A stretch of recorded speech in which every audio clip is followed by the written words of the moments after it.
बहुत सुंदर है, तुम देखोगे तुम्हें बहुत अच्छा लगेगा। सूक बालक कहता है इसलिए तो बाहर नहीं आना।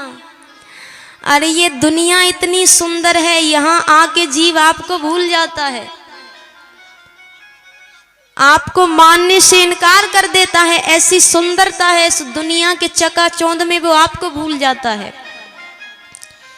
भगवान कहते हैं तुम गर्भ के अंदर नहीं रह सकते। इनकी पत्नी को बहुत तकलीफ हो रही है। सूक बालक ने कहा एक ही शर्त पर बाहर आऊंगा, अपनी मोह माया रोक लीजिए। वो मुझ पर आएगी नहीं मोह माया, मैं दुनिया में रहूंगा नहीं, मैं भक्ति में ही रहूंगा। भगवान कहते हैं वो तो नहीं रुक सकती, तो कहता है मैं गर्भ के अंदर ही ठीक हूं। भगवान कहते हैं ठीक है, एक क्षण में जितना समय होता है उसका जो 100वां हिस्सा होता है, उतने समय के लिए मैं अपनी मोह माया रोक दूंगा। सूक बालक ने कहा रोकना तभी जब मैं कहूं। ठीक है, वो तैयारी कर लेता है बाहर आने की। फिर वो भगवान से कहते हैं मोह माया रोको। भगवान के मोह माया रोकते ही गर्भ में से साक्षात श्री सुखदेव मुनि महाराज प्रकट होते हैं। बोलिए सुखदेव मुनि महाराज की जय हो। 16 वर्षों में जन्म लिया है, छोटे बालक तो है नहीं। सीधा वन की ओर जाते हैं, मुड़कर अपने माता पिता को भी नहीं देखा, सीधे वन की ओर चले गए। कितने ज्ञानी थे वो। ये बात उनके पिता को कब पता चली, जब पिता पुत्र ब्रह में वन की ओर जा रहे हैं कि पुत्र रुको। वन में जाते हैं, जितने पेड़ हैं, जितनी शाखाएं हैं, जितनी पत्तियां हैं, उनके पिता ने उन सब में श्री सुखदेव मुनि महाराज के दर्शन किए। ऐसे श्री सुखदेव मुनि महाराज को हम साथ नमन करते हैं। इन जैसे गुरु मिल जाएं। 7 दिनों में उन्होंने भगवान से मिला दिया था राजा परीक्षित को, सिर्फ 7 दिनों में। इतनी जल्दी तो आज के समय में कोई कुछ भी कोर्स हो, सिर्फ 7 दिनों में भगवान से मिला दिया सुखदेव जी ने राजा परीक्षित को। ऐसे गुरु होने चाहिए। तो महाराज इस प्रकार सुखदेव जी के जन्म की कथा है। अब हम चलते हैं नैमिषारण्य वन में, जहां 88,000 ऋषिगण बैठे हैं, जिनको कथा सुना रहे हैं श्री सूत जी। 88,000 ऋषियों में सबसे बड़े ऋषि हैं सौनिक ऋषि। तो इन सब को हम सौनिकादिक ऋषियों के नाम से जानेंगे। तो सौनिकादिक ऋषि पूछते हैं महाराज, अज्ञानी धन विद्वंशे कोटि सूर्य सम प्रभा, श्रोत ख्याही कथा सारम मम कन्ये रसायनम। अर्थ देखिए, मैं कुछ ही ऐसे श्लोक कहती हूं कि आप श्लोक के बाद इंतजार कर रहे होते हैं कि मतलब समझाएं। तो मैं इसलिए कोशिश करती हूं कि श्लोक कम कहें, सीधा उपकारी समझा जाए, पर कुछ श्लोक थोड़े जरूरी हैं इसलिए कहे जाते हैं। तो महाराज सौनिकादिक ऋषि पूछते हैं कि हम बड़े ज्ञानी अज्ञानी हैं, लेकिन आप में एक नहीं, 2 नहीं, करोड़ों सूर्यों के समान ज्ञान रूपी प्रकाश है। हमें ये बताइए कि कलयुग में जो जीव होंगे, ये हम सभी की बातें कही जा रही हैं, कि कलयुग में जो जीव होंगे उनका कल्याण कैसे होगा, क्योंकि वो पूरी तरह से संसार में फंसे हुए होंगे। धन के पीछे ऐसे भाग रहे होंगे कि उनके पास खुद के लिए समय नहीं है।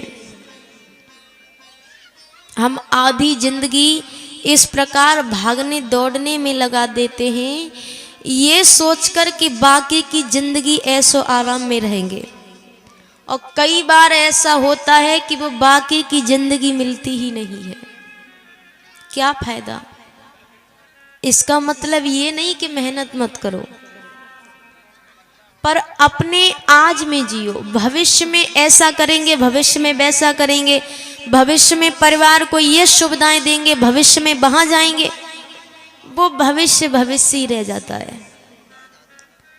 क्योंकि कल किसी ने नहीं देखा। अगले पल क्या होने वाला है किसी को नहीं पता। ये 60-70 की प्लानिंग करके रखने से कुछ नहीं होने वाला। आज में जियो, जो कर सकते हैं आज करिए, जितना कर सकते हैं आज करिए। तो महाराज वो कहते हैं कि कलयुग के जीव धन के पीछे ऐसे दौड़ रहे होंगे, कहीं रोगों से पीड़ित होंगे।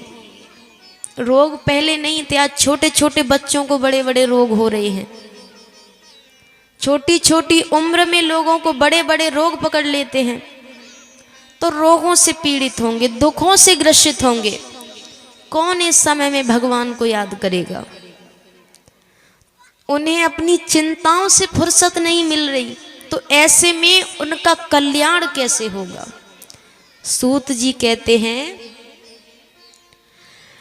काल ब्याल मुख ग्रासा त्रास निर्णाश हे तवे श्रीमद् भागवतम शास्त्रम कलो किरेणि भाषतम। काल ब्याल मुख ग्रासा। काल माने काल सबको अपना भोजन बनाते हुए आ रहा है, सर्प की तरह आ रहा है। वो चल पड़ा है, सबको एक एक करके अपना भोजन बनाएगा। यानी सबकी आयु निश्चित है। एक बच्चा जन्म लेता है, वो बड़ा होगा या नहीं होगा इसमें संदेह है। क्या पता बड़ा हो, क्या पता उसकी उम्र कितनी है।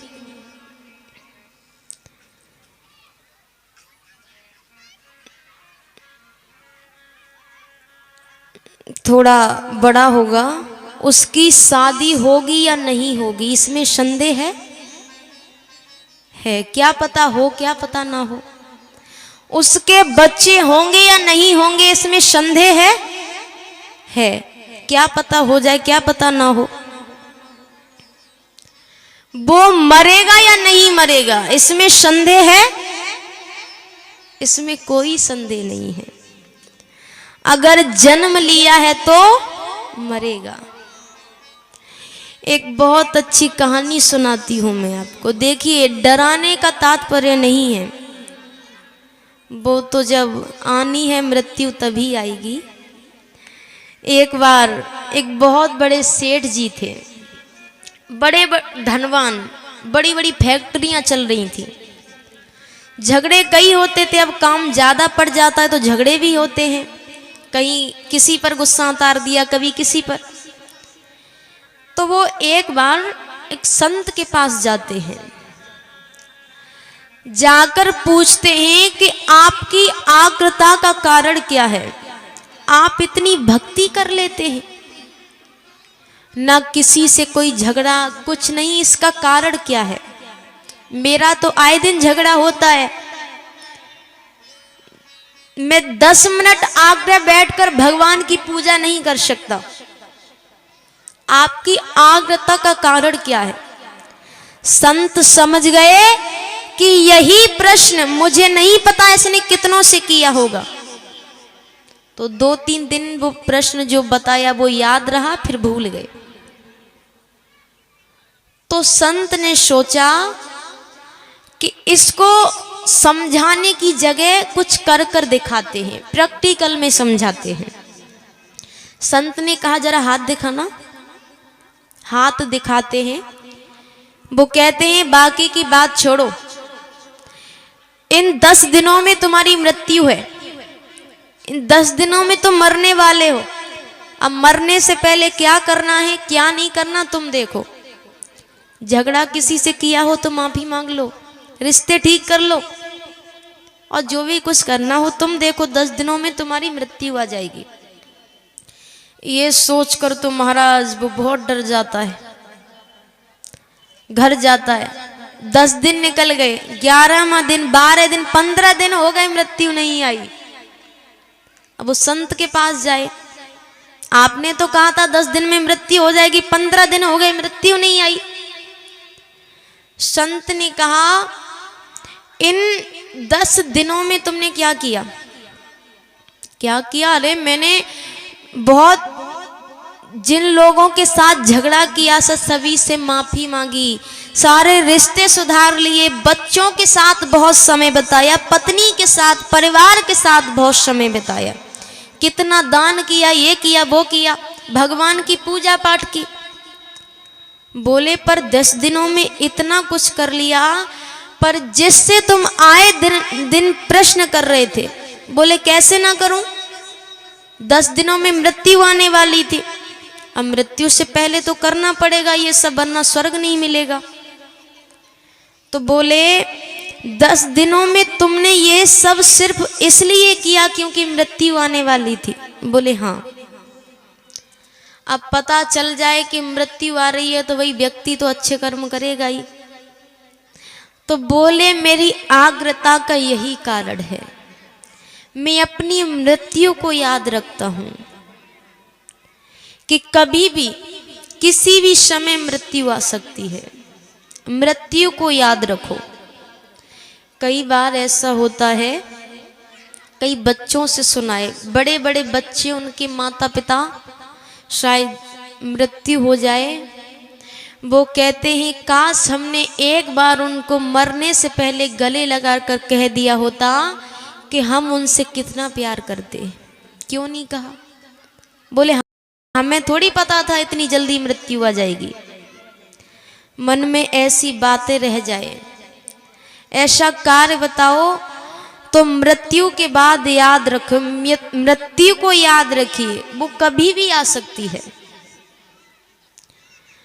ये सारे पूजा पाठ भजन इत्यादि करना, ये सारे काम बुढ़ापे पर डाल करके क्यों रखें?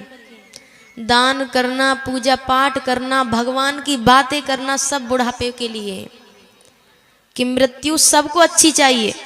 सोच कर रखा है कि जब बुढ़ापा आएगा तब ये कार्य करेंगे, और ऐसा होगा बुढ़ापा आया ही नहीं, बुढ़ापे से पहले मृत्यु हो गई, भगवान के पास जाएंगे, भगवान कहेंगे कि भाई कौन सा अच्छा कर्म किया?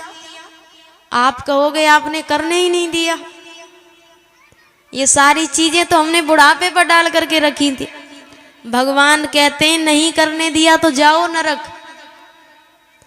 तो महाराज मृत्यु सबको भोजन बनाते आ रही है, तो छोटी सी आयु में अगर आपका कोई कल्याण कर सकती है, सूत जी कहते हैं वो है श्रीमद् भागवत कथा। उसमें लिखी गई बातें अगर आपने जीवन में उतार ली तो कल्याण हो जाएगा। शौनिकादिक ऋषि कहते हैं महाराज हमें ये बताइए कि पहली बार ये कथा किसने किससे कही पृथ्वी पर? सूत जी कहते हैं एक बार नारद जी ने, उन्होंने धरती की, पृथ्वी की बहुत प्रशंसा सुनी, तो वो पृथ्वी की परिक्रमा करने आते हैं। परिक्रमा करते करते वृंदावन तक पहुंचते हैं। वृंदावन से थोड़ा आगे बढ़ते हैं, उनकी भेंट शनिकादिक ऋषियों से होती है। शनिकादिक ऋषि कौन है? ब्रह्मा जी के 4 मानस पुत्र सनक, सनंदन, संत कुमार और सनातन, चारों मिलकर के हुए, चारों को कहते हैं सनकादिक ऋषि। अब सनकादिक ऋषि कहते हैं, सनकादिक ऋषि देख रहे हैं कि नारद जी जैसे भक्त के चेहरे पर, जो हर भक्त भगवान का नाम लेते हैं, नारद जी हर जगह जाएं, हर भक्त क्या कहते हैं, क्या कहते हैं नारद जी? नारायण नारायण। तो सनकादिक ऋषि देख रहे हैं कि नारद जी जैसे भक्त के चेहरे पर चिंता के भाव, उनसे पूछते हैं।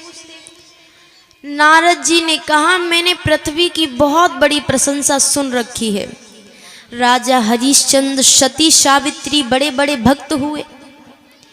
इनका नाम सुनकर के मैं पृथ्वी पर आया तो मैंने अलग ही दृश्य देखा।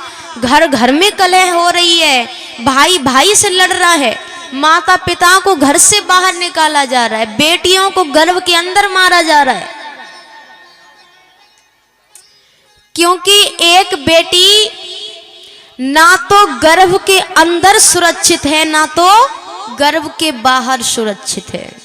आज कैसी स्थिति है, ये सब देखते देखते मैं वृंदावन की ओर गया। तो वृंदावन में यमुना नदी के तट पर एक बड़ा सा सिंहासन रखा है। उस पर एक सुंदर सी स्त्री बैठी है। सुंदर यानी जिसके चेहरे पर तेज। उसके पास नीचे दो बुद्ध वृद्ध पुरुष बैठे, ऊंची ऊंची सांसें ले रहे हैं। ऊंची ऊंची सांसें यानी अंतिम सांसें, कभी भी कुछ भी हो सकता है। मैं जैसे ही उस रास्ते से गुजर रहा था, उस स्त्री ने मुझे आवाज लगाई, है नारद ऋषि मेरी सहायता करिए। आप जैसे संतों से मात्र जीवों का कल्याण हो जाता है। मैं उसके पास गया, मैंने उससे पूछा तू कौन है, पर उसका नाम सुनते ही, कौन थी वो स्त्री जो इस प्रकार रोदन कर रही है, रो रही है? उसके दो बच्चे ही इस प्रकार ऊंची ऊंची सांसें ले रहे हैं। उसने कहा मेरा नाम भक्ति है। ये दो पुरुष कौन हैं? ये मेरे पुत्र हैं ज्ञान और वैराग्य। तुम्हारी ऐसी अवस्था कैसे हुई? भक्ति ने कहा दक्षिण भारत में मेरा जन्म हुआ, कर्नाटक मेरा परिपालन हुआ, वहां मैंने यौवन अवस्था प्राप्त की, लेकिन गुजरात आते आते मैं वृद्ध हो गई। अब वृंदावन आके मैंने यौवन अवस्था प्राप्त की, लेकिन मेरे पुत्र अभी वैसे के वैसे ही हैं। अर्थ, इन सब का अर्थ क्या हुआ? दक्षिण भारत में जन्म लिया। क्यों? उस समय दक्षिण भारत में बड़े बड़े संत हुए, भक्त हुए, जिन्होंने पूरी जिंदगी भक्ति के प्रचार प्रसार में लगा दी थी। इसलिए भक्ति का जन्म वही माना गया है। दक्षिण भारत में भक्ति का जन्म हुआ, कर्नाटक में परिपालन हुआ, जहां पर आचार विचार शुद्ध होते हैं, वहां भक्ति बढ़ती है। आज भी कर्नाटक में कितने भक्त हैं जो निर्जला एकादशी का व्रत करते हैं, भक्ति बहुत है, तो इसलिए वहां पर भक्ति बढ़ती है, भक्ति यौवन अवस्था प्राप्त करती है। लेकिन गुजरात आते आते भक्ति वृद्ध हो गई। उस समय गुजरात में बिल्कुल भी भक्ति नहीं थी, बिल्कुल यानी बिल्कुल भी नहीं थी। ऐसी अवस्था थी कि अगर किसी के सिर पर टीका भी लगा देख लें तो सारे काम काज छोड़ के उसके पीछे पड़ जाते, इसको गांव से बाहर निकालो। आज बड़े बड़े भक्त हैं वहां पर, तो आज बात अलग है, लेकिन उस समय भक्ति बिल्कुल भी नहीं थी। उस समय ज्ञानी जन भी होते थे, संस्कृत के पंडित होते थे, पर वो भी भक्तों से कितनी नफरत करते थे कि भक्त विरोधी शब्द कह डाले उन्होंने। वो लिखते हैं कि काष्ठ कंठी मृग तिल की, यानी जो तुलसी की माला अपने गले में पहनते हैं और जो तिलक लगाते हैं, काष्ठ कंठी मृग तिल की पाखंडी न संते, ये पाखंडियों के लक्षण हैं। तुलसी की माला माथे पर तिलक लगाते हैं, ये पाखंडियों के लक्षण हैं। कि काष्ठ कंठी मृग तिल की पाखंडी न संते, और मूर्ख नाम लक्षणम चहते तब मृदा धरो में था। भगवान की भक्ति करते हैं, तप करते हैं, मालाएं पहनते हैं, टीका लगाते हैं, ये सब मूर्खों के लक्षण हैं। ऐसी स्थिति थी उस समय। अब तुलसी की माला का महत्व कौन नहीं जानता महाराज। आज तो भगवान तुलसी जी के बिना भोग भी ग्रहण नहीं करते, हम और आपको क्या ग्रहण करेंगे वो। तो महाराज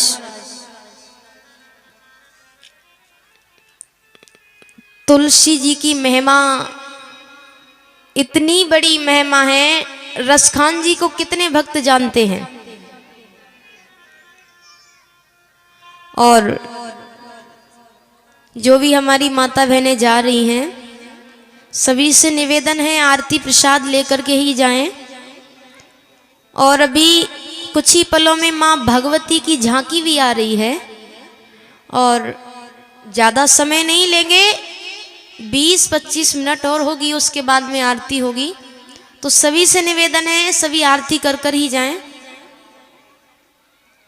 और कल मैं झांकियों के साथ में शिव विवाह होगा, तो हमारे जितने भी कमेटी वाले भाई हैं और हमारी जो माताएं हैं, कल माता भोले बाबा का विवाह माता पार्वती जी के साथ में होगा। तो उनके कन्यादान के लिए अपने घर से श्रद्धा अनुसार कुछ न कुछ लेकर के अवश्य आएं। साड़ी है, श्रृंगार है, बर्तन है, सभी लेकर आएं। कल शिव विवाह में झांकियों के साथ में होगा। तो महाराज रसखान जी की कथा कितने भक्त जानते, कहानी क्या है उनकी। आइए, भक्तों का चरित्र सुनना चाहिए। ज्ञानियों के साथ रहोगे तो ज्ञान प्राप्त होगा, कलाकार के साथ रहोगे तो कला प्राप्त होगी। इसी समय भक्तों के साथ रहने से, भक्तों का चरित्र सुनने से भक्ति प्राप्त होगी। आइए, रसखान जी भगवान के बहुत बड़े भक्त हुए। थोड़ा याद दिलाने की, 8वीं 9वीं कक्षा में हिंदी की किताब में हमें रसखान जी के पद आते हैं।